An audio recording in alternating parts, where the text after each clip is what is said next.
Acomódate, porque comienza Tu Mejor Compañía. Impacto en el Rostro Podcast. Es una invitación para conversar con nuestros artistas, analizar la actualidad, hablar sobre el teatro y recordar las teleseries, esas que aún están en tu corazón. ¿Disfrutaste con los paisajes de Rapa Nui o aprendiste el romané? ¿Te reíste con la martuca o lloraste con la muerte del peyuco? Si es así, entonces estás en el lugar indicado. Te invitamos a acompañar a Jorge Peña y sus invitados en Impacto en el Rostro, Tu Mejor Compañía. Quilicura Teatro Juan Radrigán 2021, desde el 7 hasta el 31 de enero. Nuestro escenario es tu pantalla. Radrigán es uno de nuestros grandes dramaturgos. Yo creo que fue una persona visionaria, muy valiente, que en un momento complicadísimo de nuestra historia, particularmente durante la dictadura, y antes también, pero durante la dictadura, se atrevió a darle voz a los sin voz. Y eso me parece que es sumamente importante porque su mirada o el foco estaba puesto justamente en los personajes olvidados por la sociedad chilena, sobre todo por esa especie de locura que hubo, no solo al inicio de la dictadura militar, sino que durante todo el proceso, y que tenía que ver con este engrandecimiento de Chile en términos económicos, que ha tenido como una historia bastante larga y curiosa, que terminó con el estallido social, pero que dejaba a mucha gente fuera de esos beneficios económicos que supuestamente, que además era un supuesto, tenían la mayoría de los chilenos. Eso quedó demostrado durante el estallido, porque la gente se empezó a manifestar. Pero Juan Radrigán, a través de su obra y a través de esos personajes, desde muy temprano, y yo tuve la suerte desde el colegio empezar a ir a ver sus obras a una sala que está, una sala chiquita que tenía el Teatro Cariola, se llamaba Sala Alejandro Flores, un teatrito chico, precioso, muy, muy lindo, de los antiguos teatros santiaguinos.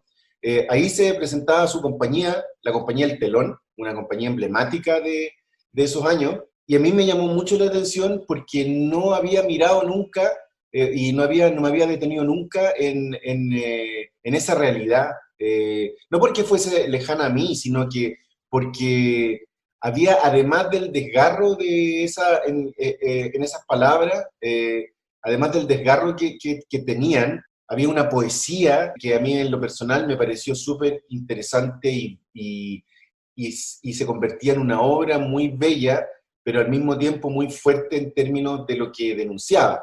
Personajes que estaban literalmente en los márgenes, abandonados por un sistema que no los estaba viendo, que los estaba excluyendo, y que nos hacía creer que el país solo crecía y generaba beneficios para todos. Y el teatro de Radrigán decía justamente lo contrario. Entonces, en ese sentido, esa actitud disidente a mí me pareció maravillosa, siempre. ¿Sientes que el teatro hoy más que nunca debe evidenciar, plasmar y denunciar los cambios sociales? Yo creo que es una labor que ha tenido el teatro permanentemente, desde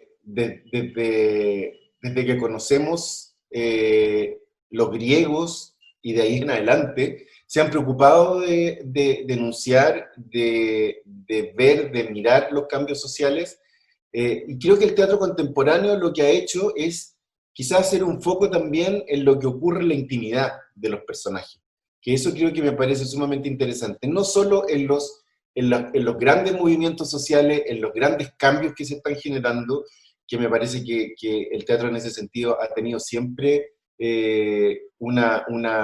algo muy importante que decir. Creo que a eso le sumaría la posibilidad que tiene hoy el teatro de entrar en la intimidad de las personas, a través de personajes, de obras interesantes, y mostrar también cuáles son las consecuencias de un sistema bastante desnaturalizado y bastante deshumanizado. ¿Qué provoca eso, digamos? ¿Cuál es el tipo de vida que tenemos la mayoría de las personas que estamos viviendo en un sistema, tratando de relacionarnos con un sistema, como te decía, deshumanizado, y que por lo tanto también el supuesto de que hay un bienestar y una calidad de vida buenísima, evidenciar que justamente es lo contrario, personas solas, personas muy desarraigadas, personas que les cuesta mucho relacionarse, que les cuesta mucho vivir. En ese sentido, creo que a esa función histórica del teatro de denunciar, hoy día el teatro contemporáneo está haciendo foco en la interioridad, en lo que ocurre con las personas hoy día.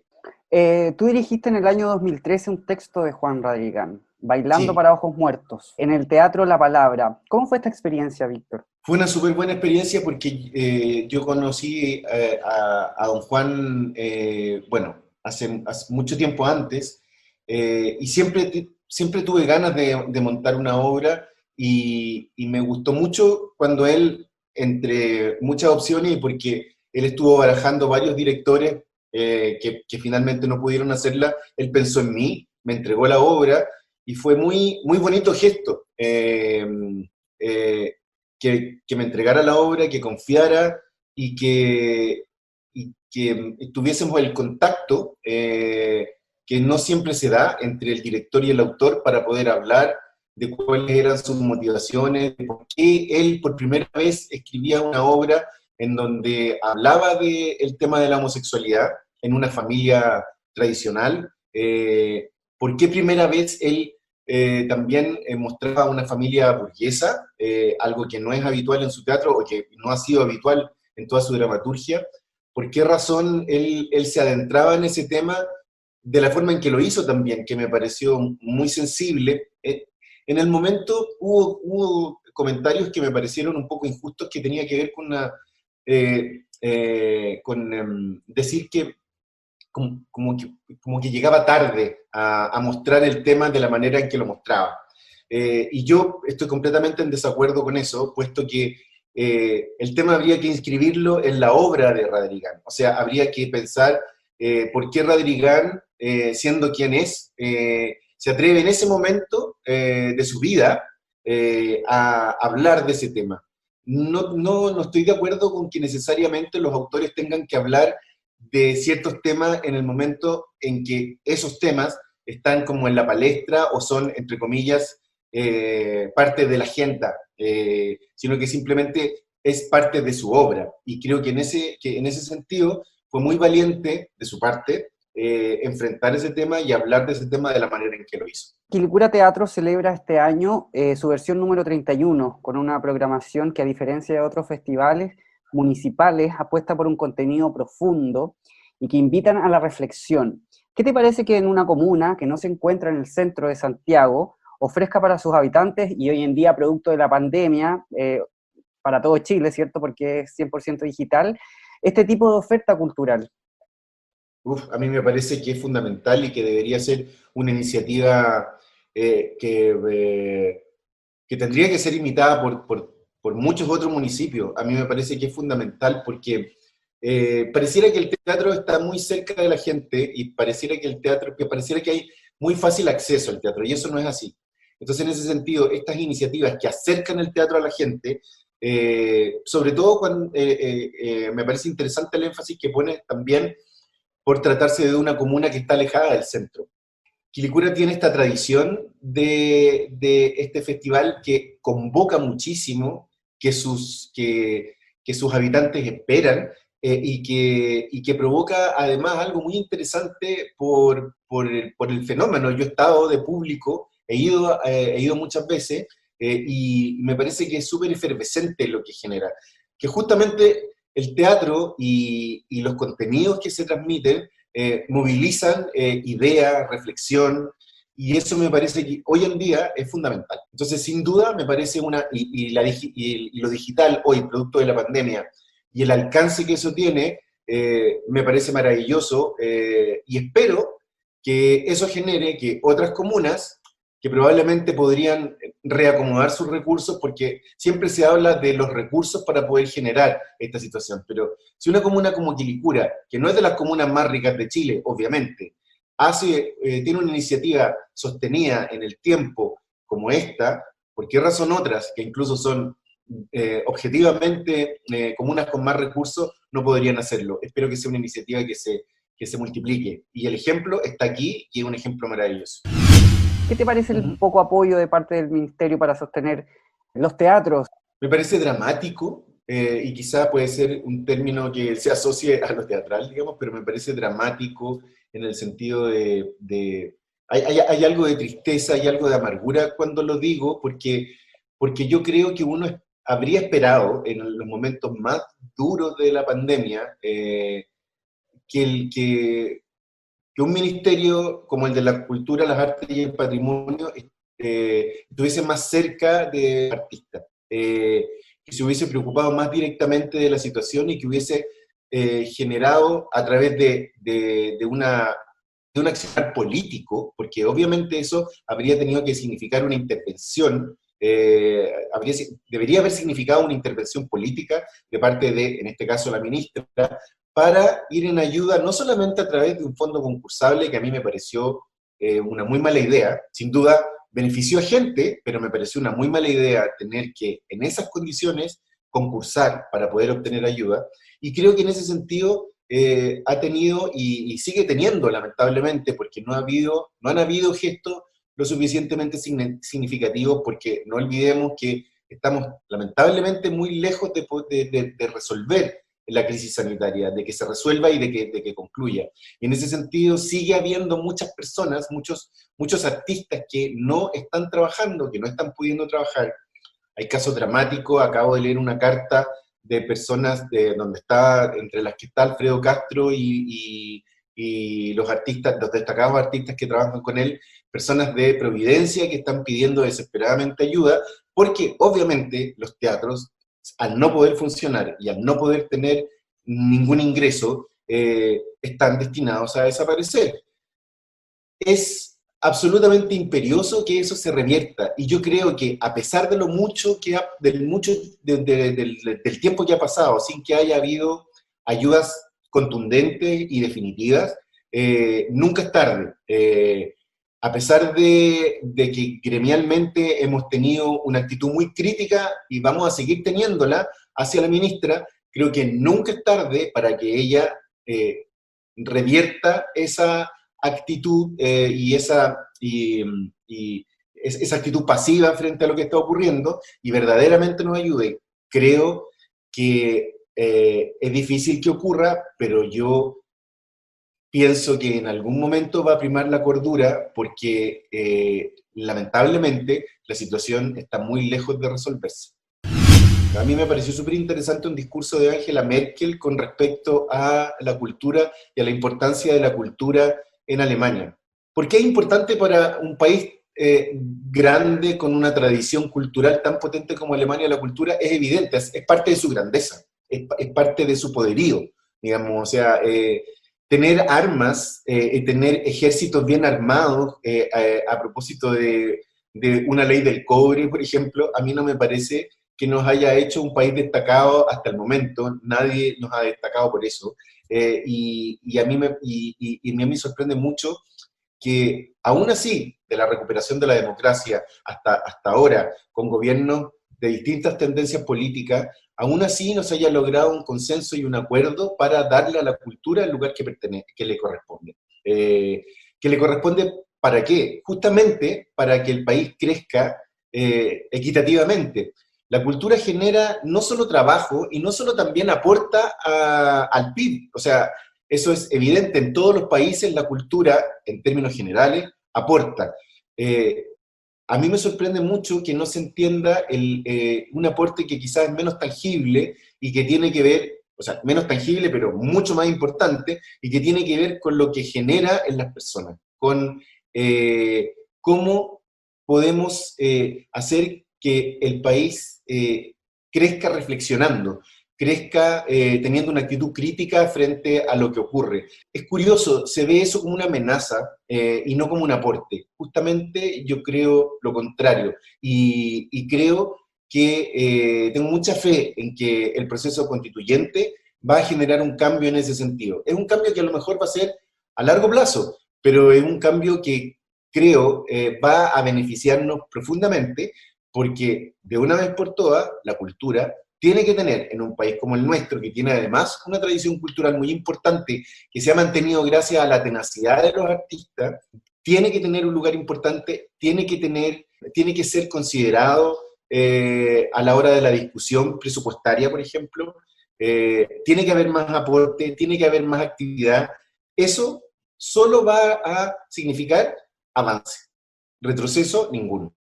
Hablemos un poco de Mente Salvaje, ¿cierto? Esta apuesta que fue pionera cuando estábamos en pleno confinamiento, ¿cierto?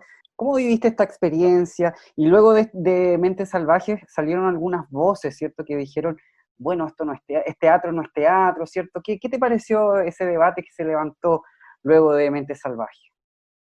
A mí el debate siempre me parece bueno. A mí el debate siempre me parece interesante porque nos permite confrontar ideas, nos permite conversar, discutir en el buen sentido, nos permite intercambiar puntos de vista, reflexión, me parece buenísimo. Y nunca lo sentí agresivo, sino que era interesante poder hablar y poder reflexionar sobre qué es esencialmente el teatro.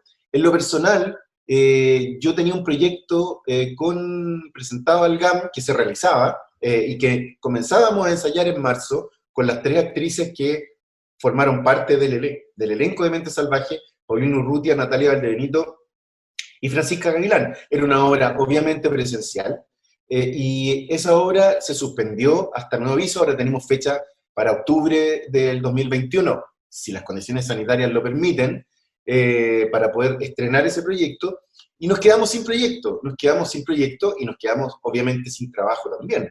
Yo tenía la obra Mentes Salvajes porque es del mismo autor de Los Arrepentidos. Esa obra ya la tenía traducida, afortunadamente, por lo tanto eso significó haber ganado un tiempo que nunca me imaginé que se iba a ocupar de esa manera, digamos. La obra ya estaba traducida, me interesaba, era un formato extraño porque se trataba de una conversación recogida a través de Skype. Se trata de una reunión virtual de personas que tienen una especie de trastorno del sueño que tiene que ver con soñar compulsivamente. Es ensoñación compulsiva, que es una condición, no se conoce como enfermedad. Y a mí me pareció que, además, investigando sobre la condición, que se acrecienta en momentos en donde las personas están más estresadas, y por lo tanto, justamente el momento de la pandemia, resultó ser un periodo en donde muchas de esas condiciones aumentaron exponencialmente, producto del estrés, la incertidumbre, la angustia, el agobio que nos está generando el encierro. Entonces me pareció súper apropiado poder hablar de eso. Y además me parecía interesante no forzar la obra, sino que de lo que se trataba era de justamente poner en escena, poner en pantalla 5 personas que hablaban a través de una plataforma. Esa era la obra, no era más que eso, y a mí me parecía súper importante porque no hubo que hacer ninguna adaptación, ni forzar nada para poder, casi como de manera un poco antojadiza o quizá oportunista, poder presentar la obra, sino que era tal cual como había sido escrita y tal cual como la concibió el autor. Lo otro interesante es que la posibilidad justamente del Zoom y de poder ensayarla, que también fue extraño, digamos, nadie estaba acostumbrado a ensayarla a través de una plataforma, pero también nos permitió que el autor, desde una residencia en Francia, en ese momento a él lo pilló la cuarentena y tuvo que hacer cuarentena en Francia, donde estaba escribiendo, en París, donde estaba escribiendo una obra, que asistiera a los ensayos y que opinara sobre el trabajo que estábamos haciendo, algo que obviamente habría sido imposible por la distancia. Entonces empezaron a sumarse muchas cosas positivas dentro de todo ese clima tremendo, lamentable y agobiante, pero además de tratarse de un texto que en lo personal a mí me parece muy importante porque recoge algo que él viene trabajando ya desde hace mucho tiempo, que es trabajar a partir de testimonios reales. Todas esas personas, al igual que los personajes de Los Arrepentidos, quiero decir, son personas que existen, que están viviendo las mismas vicisitudes que estamos viviendo nosotros en esta parte del mundo. Entonces, me parecía eso también muy interesante. Y por otro lado, había un componente humano que tenía que ver con el contacto que tuvimos como grupo artístico todos los días ensayando y lo que significaba a nivel de encuentro. que me parecía que también reforzaba algo que el teatro tiene, obviamente lo tiene presencialmente, y es encontrarse, abrazarse, contenerse. Uno se permite en el teatro, se permite, y lo digo porque obviamente depende mucho también de la confianza que uno tenga con los compañeros con los que está trabajando, hablar no solamente de lo que está hablando, sino que hablar de lo que te está pasando a ti o de lo que te puede estar pasando a ti en ese minuto. Entonces, era indudable que lo que hacíamos antes de partir, antes de comenzar el ensayo, era hablar de cómo estábamos viviendo el encierro, la pandemia, de cómo estábamos asimilándola y de lo que nos estaba provocando. Entonces, a nivel humano, no solo a nivel artístico, sino que a nivel humano, también fue muy importante. Acomódate en tu sillón regalón, porque hoy el director teatral y guionista de televisión Víctor Carrasco nos acompaña en nuestro clásico recorrido. ¿Recuerdas a los entrañables personajes de La Fiera?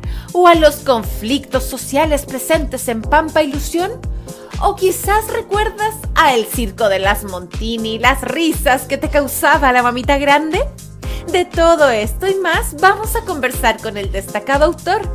Comencemos con sus inicios en televisión, cuando aún no escribía libretos. Víctor tuvo participaciones especiales en teleseries como La Villa o La Invitación. Al igual que tus colegas Sebastián Arrao y Jimena Carrera, ellos tuvieron un breve paso por la actuación en teleseries. Tú también lo tuviste. ¿Cuáles son tus recuerdos de esta etapa? Yo como actor lo pasaba mal. O sea, no lo disfrutaba el fenómeno teatral, siempre lo disfruté desde muy chico, desde la primera vez que vi una obra.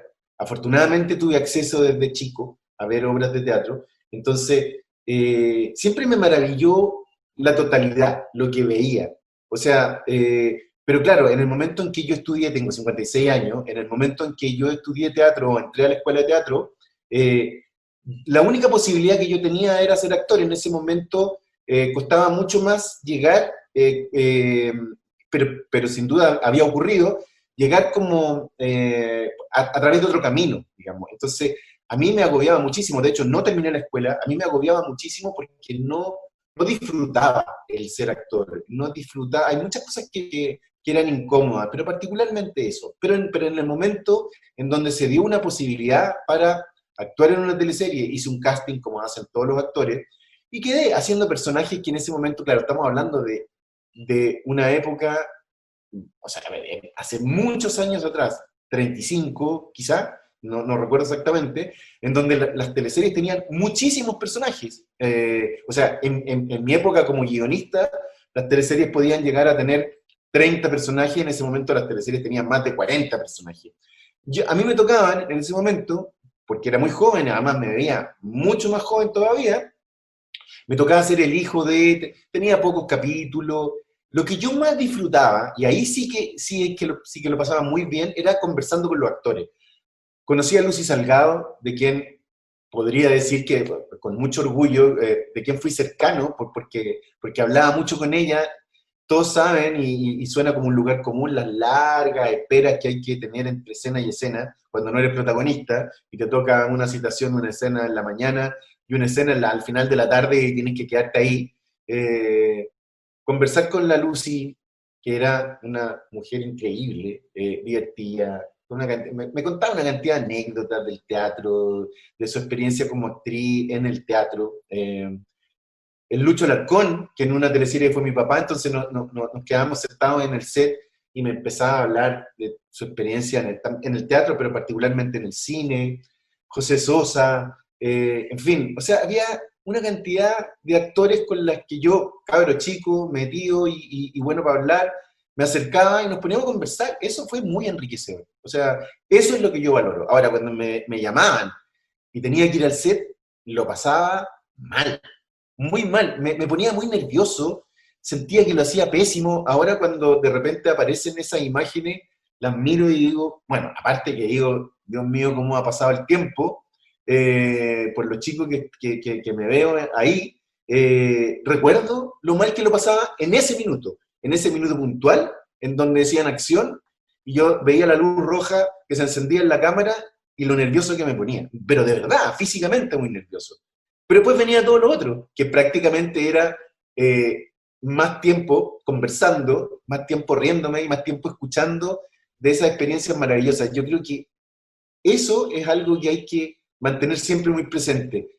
Esos grandes actores tienen mucho que decir, hoy día también. O sea, creo que hay una distancia hoy día que es mucho mayor entre la gente joven, las generaciones jóvenes y esos grandes actores. A mí me gusta mucho cuando hay elenco en donde se juntan. A mí me ha pasado como director de juntar actores de distintas generaciones y es maravilloso cuando se ponen a hablar de su trabajo, de sus experiencias y cuando los cabros empiezan a mirarlo y a darse cuenta que se han sacado la mugre trabajando, que ha sido dificilísimo, que el lugar que tienen en este minuto no es un lugar que tuvieron siempre, que se lo han ganado a punta de esfuerzo, trabajando y trabajando y trabajando. Eso es maravilloso y para mí es lo que más atesoro de mi paso en las teleseries como actor. Sus primeros trabajos como guionista fueron en las teleseries Estúpido Cupido y Sucupira, en donde se tuvo que adaptar los textos originales de Brasil. ¿Dónde nace tu interés por escribir teleseries? Mi teleserie brasileña favorita de todos los tiempos, y ese es un gusto que comparto con Sebastián Arrau, que una vez lo comentamos. No nos conocemos mucho, pero nos hemos juntado un par de veces. Todo vale, una teleserie brasileña con Gloria Pires de protagonista, que a mí me parece que es la mejor teleserie de todos los tiempos. O sea, de pronto incluso veo pedacitos que hay en YouTube que se pueden ver y lo recuerdo, porque fue una teleserie que dieron en el primitivo Canal 9 Mega, yo no sé si en ese momento ya se llamaba Megavisión, pero que ya era el canal de Ricardo Claro, ahora no lo es, antes de que fuese vendido a los dueños actuales, y esa fue una teleserie que yo creo que, tal como muchas teleseries brasileñas, iba sorprendiendo sobre la marcha a la gente de los canales, porque se dan cuenta, o sea, imagínate, en esa teleserie, que no recuerdo exactamente en qué año fue, pero yo creo que es finales de los 80, en esa teleserie había una pareja de chicas, una pareja de lesbianas, y planteaban el tema de esta pareja que era de una familia acomodada, que estaban juntas, dos chicas guapísimas, muy simpáticas, que tenían una historia muy linda de amor, que venían los cortes cuando se abrazaban, uno veía los cortes brutales que se hacían, yo recuerdo que lo comentaba con una amiga que también la seguía y que nos dábamos cuenta que la cortaban. Fíjate que en esa teleserie, en esa época, planteaban que una de ellas, que era la chica más adinerada, tenía una posada en Bucios, una especie como de hotel boutique, una posada chiquita en Bucios, y la administraban las dos. Y en un momento de la historia, la chica que supuestamente había puesto más dinero, porque venía de una familia acomodada, moría en un accidente carretero, camino de Río a Bucios.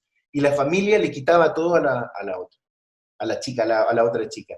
Y ahí se planteaba el tema de cómo poder regular el patrimonio de una pareja que no estaba, no estaba protegida por la ley. Y la echaban de ahí y le quitaban todo. Eso, en ese momento, imagínate, en ese momento, a mí me pareció increíble y me hizo pensar en que verdaderamente ahí había un gran problema. Eso lo estaban planteando. Lo estaba planteando una teleserie y me hizo pensar en ese minuto el potencial y las cosas que se podían plantear entonces en una teleserie. No necesariamente por el hecho de hacerse los modernos o de querer epatar a los burgueses con ciertos temas, sino que porque verdaderamente son temas muy importantes para una sociedad que está evolucionando, que está cambiando y que por lo tanto tiene que mirar hacia la diversidad, por ejemplo, hablando de ese tema puntual. Entonces, esa teleserie a mí me hizo pensar que las teleseries podían hablar de temas importantes. Esa fue la primera vez que lo pensé, porque las anteriores, y desde chico, como creo que mucha gente, claro, la tele estaba prendida en la casa y me acuerdo que por la edad que tengo, mi mamá podría haber visto Nino o simplemente María o Muchacha Italiana viene a casarse, teleseries, o las teleseries venezolanas, esas son teleseries de Televisa, que se daban mucho en Chile en todo el día, o las teleseries venezolanas que también se daban mucho en Chile y que yo no veía regularmente, pero sí estaba la tele como una presencia, como uno más en la casa, y que a cierta hora del día esa teleserie estaba ahí. Entonces, pero no me parecía curiosamente, no me llamaban poderosamente la atención porque no me sentaba a mirarla, o sea, no, como niño tenía obviamente otros intereses. Esta me pasó que me interesó, y la vi y la seguí capítulo a capítulo hasta que terminó, y la iban subiendo de horario, o sea, con esta amiga que después también resultó que trabajar en la televisión, pero en otra área, en un área de gestión, en TVN también, siempre comentábamos eso, porque nos daba risa que finalmente la teleserie terminó antes de las palabras al cierre, o sea, ya la teleserie iba avanzando en el horario, porque verdaderamente, seguramente no querían sacarla, pero se convertía en un gran problema porque trataba temas interesantes. ¿Cómo llegaste a Estúpido Cupido, tu primera teleserie, como guionista? Mira, tuve la suerte de ser llamado a una selección. Se hizo una selección, una prueba, y luego de esa prueba quedé. Y me llamaron para formar parte de ese equipo que obviamente fue sumamente importante porque yo aprendí en la práctica lo que era escribir una teleserie. O sea, eso que cuesta tanto, que es tan difícil y que sigue siendo hoy día tan difícil y que sigue siendo un problema porque hay mucha gente muy talentosa que quiere escribir teleserie y que no tiene la oportunidad de hacerlo. En ese momento se necesitaba más gente, y por mi vinculación con las teleseries, no solo como actor, sino que entre esta breve pasada como actor, yo fui a pedir trabajo de nuevo como guionista, porque había hecho un taller de guiones con Antonio Escármeta, y no me dieron trabajo como guionista, pero sí lo que hacía era resumir los capítulos de teleseries brasileñas. Entonces yo me iba a la casa con unas cajas llenas de guiones de teleseries brasileñas, que en ese momento TVN compraba, bueno, Canal 13 también, compraban muchas teleseries brasileñas que se adaptaban. Entonces los escritores necesitaban resúmenes de los capítulos para saber qué cosas servían y qué cosas no. Entonces yo tenía que leer de repente 300 capítulos, porque las teleseries en Brasil se iban alargando, no sé cómo será ahora, pero se iban alargando dependiendo del éxito, o quedaban quedaban más, o eran más cortas si las teleseries no funcionaban bien, porque inmediatamente venía otra. Entonces yo tenía que hacer esos resúmenes, y esos resúmenes también de alguna manera me llevaron a conocer el formato desde otro lugar, desde la lectura. Pero sin duda fue el trabajo práctico que hice ahí en el grupo que comandaba Jorge Marchán, lo que para mí fue determinante. O sea, ahí entendí. Estúpido Cupido y Sucupira fueron teleseries originales de Brasil. Para los que no saben, ¿qué significa realmente este trabajo de adaptación? O sea, una de las cosas que yo recuerdo particularmente era el trabajo que tenía que hacer Jorge Marchán en Estúpido Cupido para poder no adaptar, sino que de alguna manera traer la historia a la realidad chilena, y muchas veces hacer una nueva historia a partir de un original. Eso fue lo que hizo Jorge Marchán con Estúpido Cupido en ese minuto, porque, claro, muchas personas creían que era simplemente decir, si las teleseries brasileñas son tan buenas, solo basta entonces traducirla y pasarle el libreto al actor. Nada de eso. O sea, era fundamental en ese minuto, y yo me daba cuenta porque leíamos, obviamente, los capítulos originales para sacar, Jorge, en ese caso, sacar las cosas que eran las más importantes, pero obviamente ahí, desde ese lugar, desde el lugar del jefe del equipo, era muy importante que él abriera la historia hacia otros frentes, y que por lo tanto encontrara otras resonancias y le diera a la historia otro tinte, otro color, para que fuera una historia que se reconociera acá. Entonces, haber visto eso y la dificultad enorme que eso significaba, porque idiosincráticamente somos muy distintos, entonces muchas cosas de las que ocurren en las teleseries brasileñas no necesariamente, desde el punto de vista de lo que viven los personajes, y ahí en ese caso era muy evidente, no necesariamente ocurrían acá. Entonces, en el caso de Sucupira, y luego de haber tenido esa experiencia y haber visto el trabajo autoral que hacía Jorge Marchán en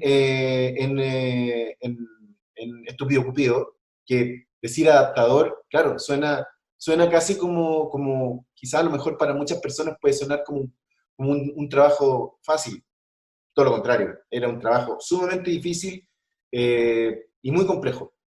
En Sucupira fue exactamente lo mismo. Sucupira, que si no me equivoco el título es El Bien Amado, fue la última teleserie brasileña que el canal había comprado. Y pasó exactamente lo mismo. En ese caso, obviamente, también, aparte de la experiencia que teníamos de haber venido de eso, que era solamente una, pero por lo menos teníamos la experiencia, Hugo Morales y yo, se sumó Gonzalo Peralta, y el trabajo que se hace en equipo, no solamente en esa, en Sucupira, sino que yo en todas las teleseries en las que yo trabajé y en todas las teleseries que se siguen haciendo ahora, el trabajo que se hace en equipo es fundamental. O sea, eso es lo que le da un sello, lo que le da, porque es un trabajo diario, permanente, de intercambio, de conversar. No es que alguien diga, esto se hace así, y los demás digan, perfecto, yo lo hago. Por lo menos en todas las teleseries en las que yo trabajaba, el equipo estaba siempre presente, estaban siempre opinando, siempre hablando, siempre aportando, y desde ese punto de vista, y porque las teleseries en general, no solo a partir de los equipos de guionistas, sino que todo es un trabajo colectivo gigante y tiene que estar muy bien armado por un director y por un buen productor ejecutivo, pero si partimos de la base del guión, ese equipo es fundamental para que ese guión funcione bien. No basta con una buena idea es solo eso, una buena idea. El desarrollo de esa cantidad de capítulos depende de un equipo. Tú eras muy joven cuando asumiste la jefatura de Sucupira, ¿cierto? Y esta teleserie tuvo una sintonía promedio de 27 puntos. ¿Cómo te enfrentaste al éxito siendo tan joven? No me daba mucho cuenta del éxito, y yo te diría que empecé a vivir desde ese momento para adelante como algo que más tenía que ver con la presión que sentía. El éxito para mí más que decir, formo parte de un equipo exitoso, estoy en un canal que funciona y que las teleseries funcionan, y hay actores increíbles, con un equipo de guionistas buenísimo, con un director seco como Vicente Sabatini. En sus inicios trabajé casi exclusivamente con él, y con la Kena también, que fue una súper buena experiencia. Pero lo que yo sentía más que el éxito, sentía la presión del éxito, la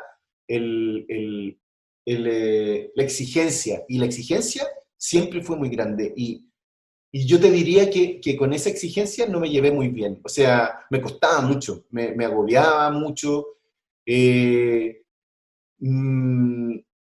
vida quedaba un poco como de lado. No me estoy victimizando ni mucho menos, sino que a mí en lo personal me costaba mucho poder compatibilizar mi vida con esa exigencia, con esa presión. Y todos estábamos expuestos a eso, a trabajar mucho, a esforzarnos mucho para mantener el equipo tenía que tener esa dinámica y esa mística, pero no es fácil, no es fácil para nada, porque significa que hay muchas cosas que quedan de lado, y hoy día eso es algo que en lo personal me complica. La presión no siempre me hacía bien, y el éxito dependía de cuán efectivo uno era, no solamente por escribir buenas escenas, porque también había que escribir mucho, había que entregar muchos capítulos. Ese es como, entre comillas, un mal de la televisión. O sea, esta premura por escribir y escribir y escribir. No solamente en Chile, donde se hacen teleseries buenas como las que se hacen, sino que en Brasil, incluso en donde siempre estaba el ejemplo, en TVN vino un guionista muy bueno, Lauro César Muniz, a hacer un taller en esa época, que por supuesto lo hice siendo parte de TVN, y ellos escribían a 2 semanas del aire. Nosotros por lo menos estábamos un tiempo más. Yo decía, chuta, qué terrible sería si aquí estuviéramos a esa distancia del aire. Yo no lo podía ni imaginar.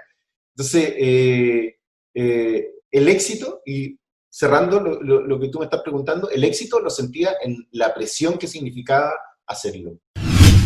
Su primera teleserie como idea original fue En la Fiera. ¿Te quedas con el Chamorro, la Joyita, el Cereza, la DJ Katia o la Rosita Espejo? ¿Cuál era tu personaje favorito en esa teleserie? La teleserie originalmente, y llevarla a Chiloé fue una magnífica y maravillosa idea, pero originalmente era un señor que estaba, más que Shakespeare, estaba Molière, el burgués gentilhombre. Era un señor burgués, comerciante, que quería hacerse el fino. Quería hacer, como había logrado mucho dinero, estaba en ese minuto, y lo recuerdo muy bien, el original, que después cambió, era un señor de La Vega. Un señor de La Vega que tenía un puesto de verdura y que le había ido muy bien, y que había crecido y crecido y crecido, y había hecho mucho dinero vendiendo en La Vega. Quería ser un gran señor. Y como en la obra de Molière, contrataba gente y se rodeaba y se codeaba con gente y tenía modales de gran señor y quería hacerse pasar por un gran señor. Cuando empezamos a trabajar la historia, apareció la idea de que las hijas, una de ellas fuese una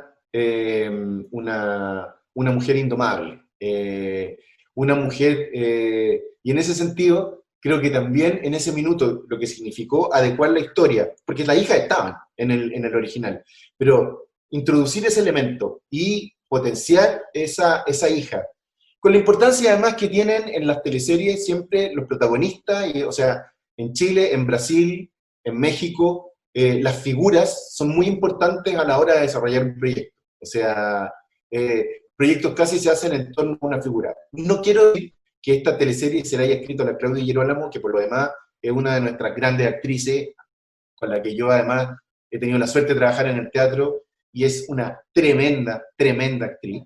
Pero obviamente lo que ocurría ahí es que la historia empezó a crecer, y hoy en día, una de las cosas que se valora a propósito de este revival que tienen las teleseries en YouTube, y que a mí me impresiona muchísimo, es que esa mujer tiene unas características que para ese minuto, y con esa escena emblemática en donde sube a Echaurren al caballo y se lo lleva al anca, una mujer que tiene esa determinación, que tiene esa independencia, que tiene ese valor, que defiende así su individualidad, para ese momento era una mujer extraña, era una mujer que corresponde más, y no quiero decir, no quiero que se entienda como oh, qué visionarios fuimos, ni nada, sino que me parece que era, desde siempre, ese tipo de personajes, creo que han sido necesarios, porque obviamente en ese minuto y antes, el rol de la mujer estaba absolutamente en el segundo plano. Entonces tener a una mujer como esa se convertía en la fantasía entonces de muchas otras mujeres que estaban seguras que podían lograr eso, y que habían dificultades tremendas como para poder hacerlo.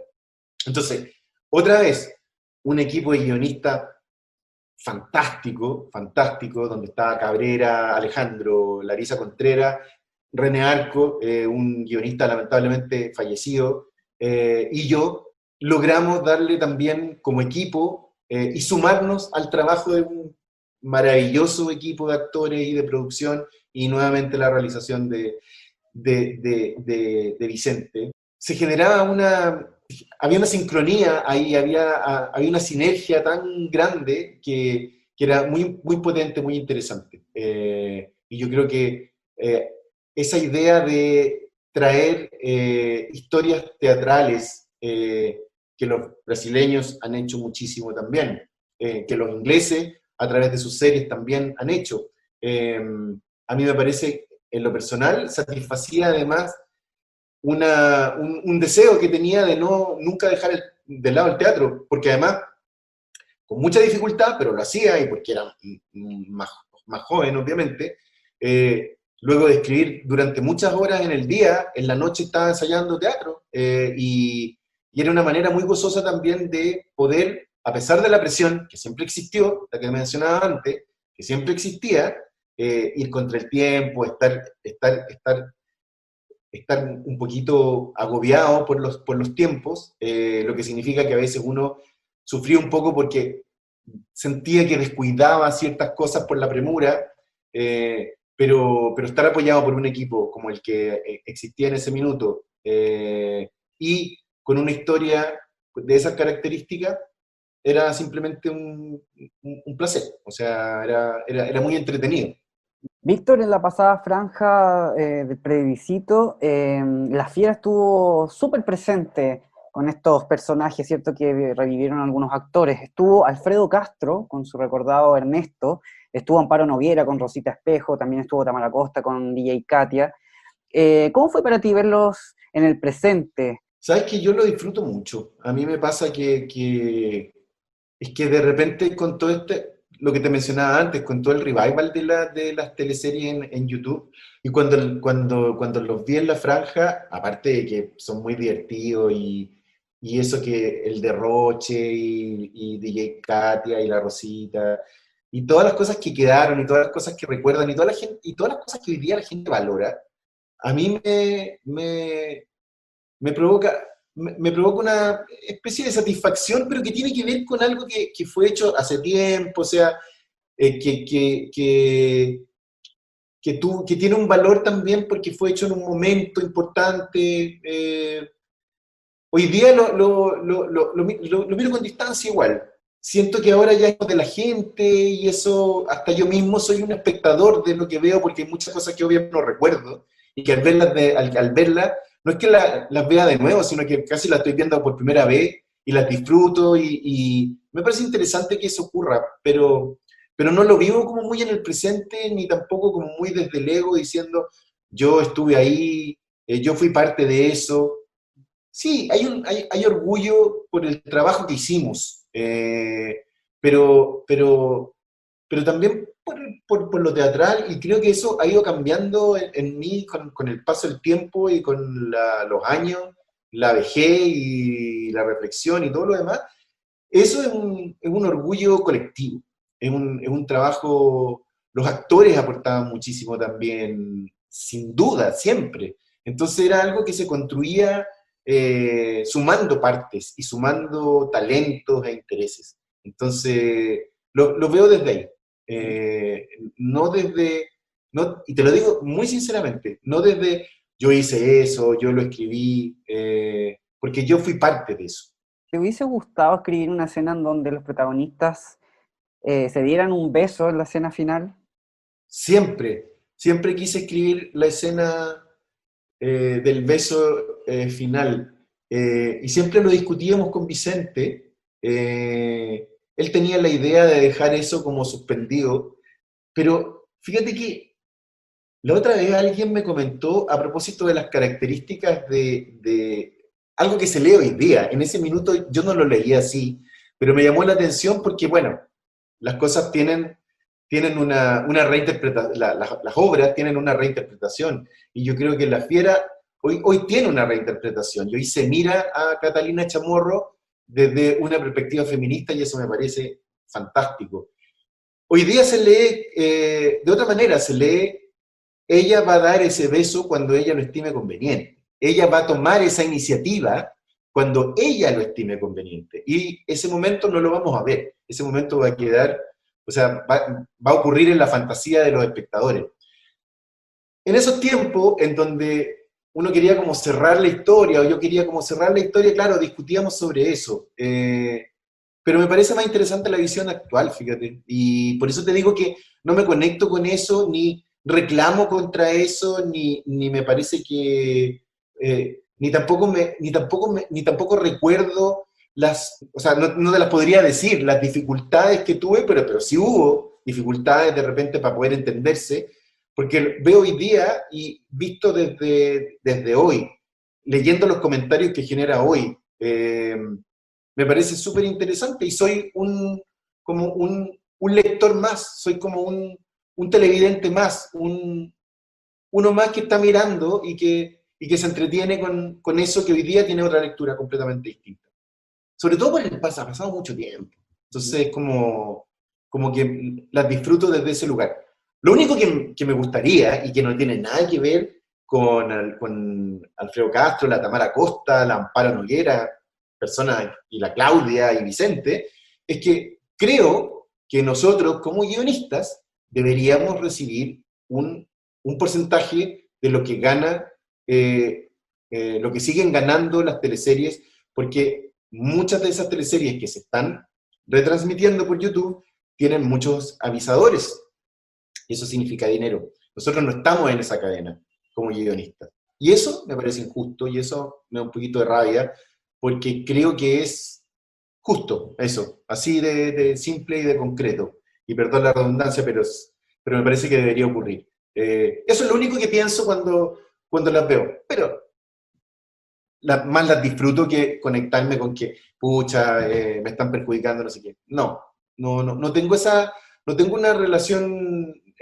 no tengo una relación como traumática con respecto a pesar de que recuerde lo de la presión, y que me provoque ciertos cosas, pero me complica más eso, pensar cómo eso se puede resolver, cómo eso puede cambiar.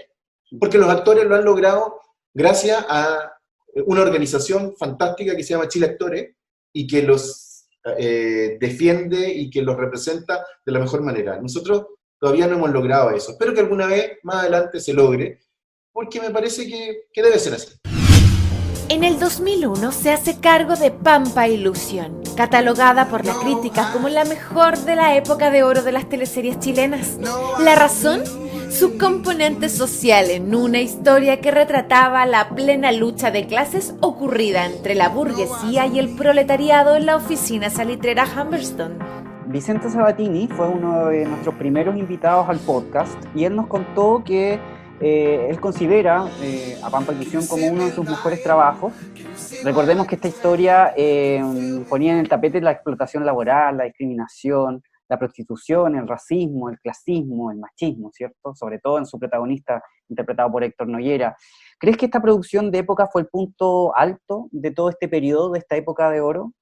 En ese momento no lo vi, por la presión, porque además significaba para nosotros como equipo de guionistas, significaba mucho trabajo por todo lo que había que estudiar y todo lo que había que revisar y todo lo que había que... porque se hablaba de otra manera, porque el trato era distinto, porque las teleseries de época... A mí en lo personal eso me gusta mucho. Las teleseries de época significan un trabajo el triple, porque tienes que preocuparse de todo eso, y me acuerdo que había un glosario de términos, y había un trabajo previo que había hecho Fernando Aragón, un destacado guionista, que nos sirvió, además del trabajo de dos historiadores. Me acuerdo que una de ellas se llamaba Jimena Cruzat. Armaron un marco teórico muy potente, viajamos al norte muchas veces, entrevistamos, ahí empezó algo que me parecía súper interesante, que tenía que ver con un trabajo de campo, con entrevistas a los descendientes y a personas que habían sobrevivientes de la época de las salitreras. No nos olvidemos que el salitre, a pesar de que desaparece luego de la invención del salitre sintético durante la guerra, Chile sigue produciendo salitre, y siguen existiendo muchas de esas salitreras, no en el esplendor como ocurrió en algún momento, pero fíjate que creo que sí es una teleserie importante, y lo voy a graficar en algo que me gustó mucho y que me emocionó, y que también tiene que ver con el revival del que tú también formas parte, y de muchas nuevas generaciones que, curiosamente, están mirando y que están hablando, analizando desde otro lugar, tensionando también ciertos temas, hablando de estructura, hablando de cómo se desarrolla un tejido dramático de esa naturaleza,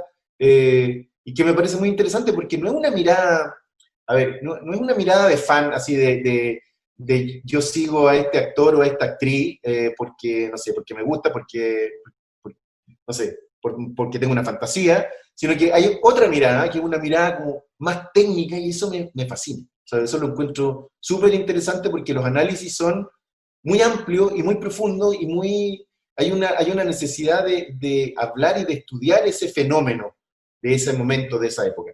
Pero hay una escena que se ha reproducido en varias de estas nuevas cuentas que se preocupan de las teleseries, en donde las mujeres de la salitrera, nuevamente el tema de la mujer, aprenden a leer. Y esa escena a mí me emociona.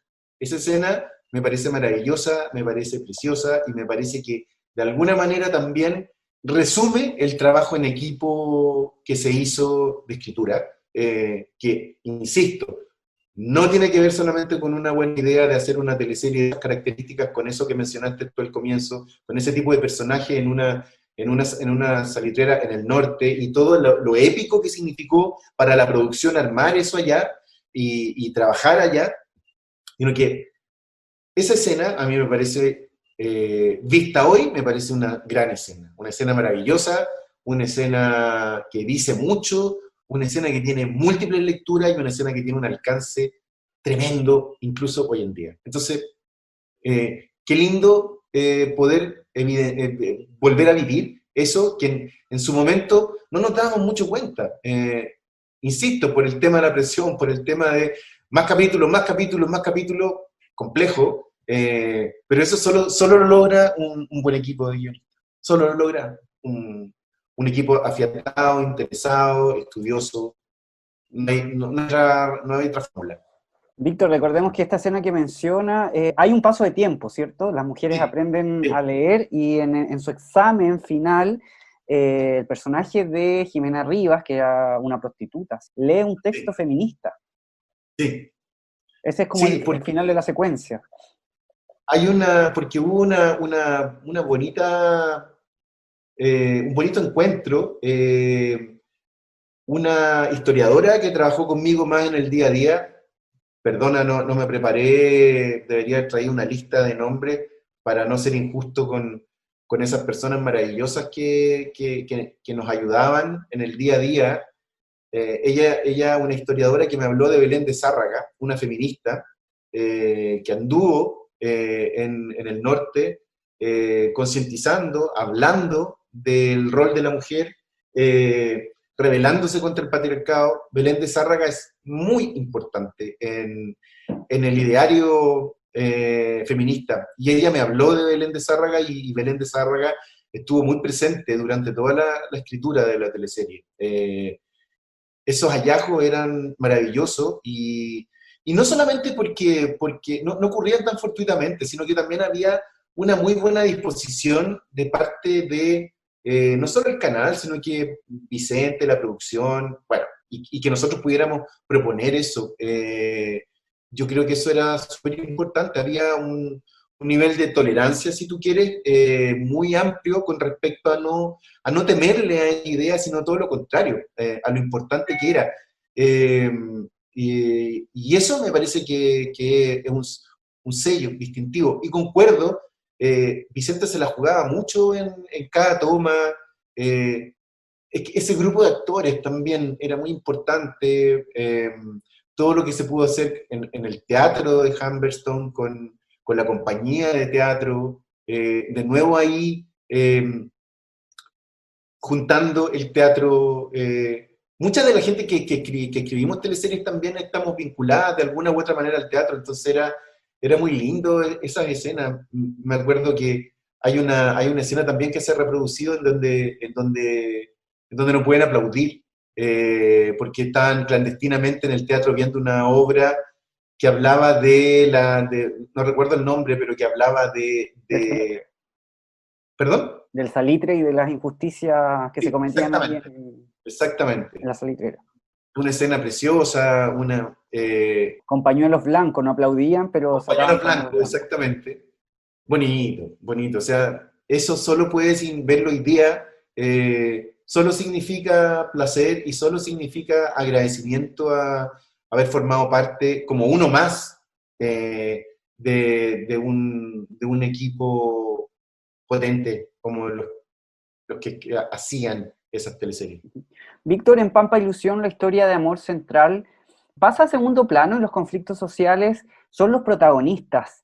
¿El canal tuvo algún reparo cuando se presentó la idea? Recordemos que en su minuto un integrante del directorio de TVN criticó la historia y alabó la trama de Amores de Mercado, que fue la teleserie que vino ese año después de Pampa Ilusión, diciendo que la teleserie de época era muy dramática y que se necesitaba algo más de comedia. ¿Tuvieron algún problema, alguna presión por estar presentando abiertamente una teleserie que tenía quizás tintes de izquierda? Es difícil contestar eso porque yo creo que los problemas se los llevaba Vicente, que era la persona que digo creo porque no podría asegurarlo, era la persona que tenía que ir y enfrentar al directorio. Yo no, y ni el equipo de guionistas tampoco. Entonces, había algo muy interesante en Vicente y en La Quena, pero ya que estamos hablando de Pampilusión, y ahí, Vicente particularmente me mantenía completamente ajeno a eso. Nunca me dijo, nunca me frenó. Y por lo tanto, como equipo de guionistas, nunca estuvimos frenados para no tratar ciertos temas que, particularmente en Pampilusión, podrían ser complejos. Entonces, si los hubo, él lograba negociar. Ahí se necesita una persona que sea capaz de negociar y capaz de entenderse con un directorio que ha sido siempre multipartidista y que en ese momento, obviamente, defendía, como lo defiende hoy, intereses políticos. Entonces yo me enteré. Simplemente sospechaba que sí había problemas, pero así puntualmente nunca lo supe, y agradezco mucho, porque habría sido sumar otra presión tremenda que no tuvimos. Los cambios iban más por otro lado, fíjate, y la gente a lo mejor puede ser que los cambios eran cómo se llevaba adelante una relación, tenían más que ver con eso, porque lo otro tuvimos, si no, la teleserie no tendría las características que se pueden observar incluso hoy, o el alcance que se puede observar incluso hoy. Habría sido muy tibia, habría sido muy poco elocuente con respecto a cosas que eran, y no olvidemos que el norte, y Recabarren en el norte, fundador del Partido Comunista, fue muy importante por el trabajo que hizo, justamente defendiendo los derechos de los trabajadores. Entonces, si nosotros hubiésemos tocado tibiamente eso, habría sido muy aburrido, y hoy día no creo que no se estarían mirando de nuevo, y no resonaría. Y eso creo que es como muy elocuente. Inés Clark debía disfrazarse de hombre para entrar al círculo machista íntimo de su padre, ¿cierto? Algunas personas consideraron y consideran, ya que pueden revisar la teleserie por YouTube, que el disfraz que usó Claudia Di Girolamo fue burdo.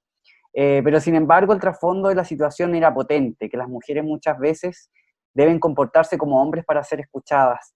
¿Fue el disfraz finalmente una excusa para hablar de las injusticias de género? Totalmente, totalmente. O sea, aún en esa época, si no me equivoco, 1935, pocas mujeres tenían acceso incluso a la educación superior, todavía no había derecho a voto. O sea, estaban pasando muchas cosas que dejaban a la mujer en un segundo plano. Ahora, hay un tema que también lo veo a la distancia, porque claro, ver a Claudia Di Girolamo caracterizada de esa manera, quizá podría haber parecido en ese minuto no la mejor caracterización, pero también las teleseries, y eso lo entiendo más ahora que en ese minuto, quizá por la distancia que tengo hoy día con las teleseries, hay una cuota hay un espacio extraño que se le da al espectador para que ese espectador también juegue con lo que él sabe y con lo que él maneja, ella, respecto a lo que está mirando. Entonces, en ese sentido, creo que más que hacer, porque los presupuestos que se manejaban en ese minuto no tenían que ver con qué tanto se podía gastar o no en la caracterización de Claudia Di Girolamo, sino que tenía que ver con una extraña manera de presentarla y de dejarla ambivalente. Yo lo entiendo así, a la distancia. Ahora, si se puede haber hecho eso mejor o peor, nunca lo pensé en ese minuto, porque además, volviendo al tema anterior y sin ánimo de ser majadero, a mí me pasaba que cuando estábamos ahí todos, con ese equipo también increíble, escribiendo, teníamos poco tiempo para como detenernos y y exigir cosas que a lo mejor nos habrían parecido distintas, porque estábamos escribiendo y escribiendo el día entero, la semana entera. Entonces, claro, entre nosotros hablábamos mucho, reclamábamos y teníamos una catarsis colectiva que siempre fue muy importante, pero creo que de alguna manera también tiene que ver con una estética de las teleseries, que es muy propia del género, y que obviamente la diferencia de algo que se podría haber hecho de otra manera en el cine, por ejemplo, con otro tipo de caracterización, con otro tipo de elementos. O sea, creo que el hecho de que esa barba se podía caer, o sea, en fin, le daba un matiz que mucho tenía que ver también con la idea que tenía Vicente y cómo se iba desarrollando la historia también. Entonces, a mí me parecía que formaba parte como, más que nada, como de una estética, de una manera de hacer. Porque de ahí, o sea, desde la barba de Claudio Di Girolamo para adelante, podríamos empezar a cuestionar muchos elementos, quiero decir, que forman parte de esa estética. Pero sin duda hay una estética que tiene que ver con el melodrama que se realizó en esa época y que tiene código muy, muy identificable. Víctor, esta teleserie fue acusada de plagio por el escritor Daniel Lauga. ¿Qué pasó? ¿Cómo viviste esta situación? Lo vivimos. Fue bien triste, la verdad, porque se generó lamentablemente un malentendido, que afortunadamente después la justicia aclaró, pero estar en un tribunal, por primera vez, estar en un tribunal no fue muy agradable. A ver, y creo que ahí hay algo que es importante mencionar, y siempre lo menciono, sobre todo con la gente que están intentando escribir teleseries. Yo creo que siempre uno tiene que inscribir sus ideas. Eso es como una cuestión sumamente importante, no porque haya en nadie premeditadamente la intención de robar ideas, pero hay mucha gente que escucha ideas, no es mi caso, y no es el caso de ninguno de los guionistas que trabajó no en esa teleserie, sino que todas las que hemos hablado. Nosotros como guionistas no tenemos contacto con otras personas que van a presentar ideas a un canal.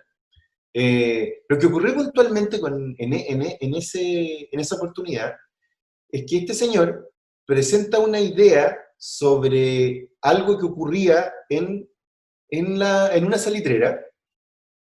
Alguien que era una persona completamente ajena al área dramática y que estaba contratada por la gerencia de producción para recibir estos proyectos y responder que muchas gracias, o sea, era como un trámite que se hacía. Ella efectivamente, pero era una mujer, no recuerdo su nombre, pero era una periodista, leía y después respondía.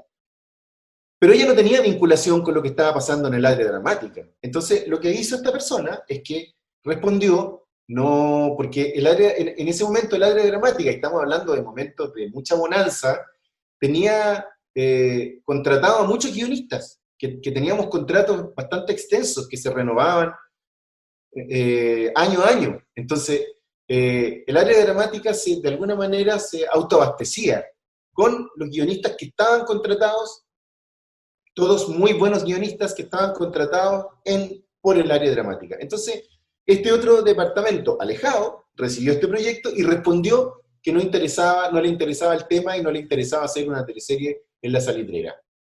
Obviamente, el caballero, cuando vio que se presentaba sintió que le habían mentido. Lo que determinó la justicia es algo que creo que se ha vuelto a realizar, es que comparó las historias y determinó que nadie es dueño del genérico oficina salitrera, vale decir, se podrían hacer hoy día 20 historias más y TVN no podría decir, me están copiando Vampilusión, y lo otro es que la historia no tenía nada que ver. Y por lo tanto, esa carta se trató, lamentablemente, de una respuesta polite a simplemente decir, muchas gracias por enviar, pero no estamos en eso, de una persona que no estaba vinculada al área dramática y que después la justicia determina que una cosa no tiene nada que ver con la otra y que lo genérico no podía entenderse como autoral. Y así ¿Este se proceso resolvió. muy largo, Víctor? Sí, fue largo. Fue largo y me acuerdo que el abogado que tenía el señor era un abogado muy mediático y decía cosas muy terribles. O sea, él obviamente, como buen abogado, trataba de demostrar que sí, efectivamente había sido un robo y que su cliente había sido brutalmente estafado y ellos iban a recibir una fortuna por esto, que era, obviamente, planteado así, resultaba ser algo muy grave. Entonces, es difícil enfrentar una situación como esa, porque, bueno, porque no tenía nada que ver, y segundo, porque uno tiene que escuchar cosas que no son muy amables. El año 2001, Juan Radrigán presentó junto a Javier Ibacache un proyecto a TVN de teleserie que finalmente fue rechazado.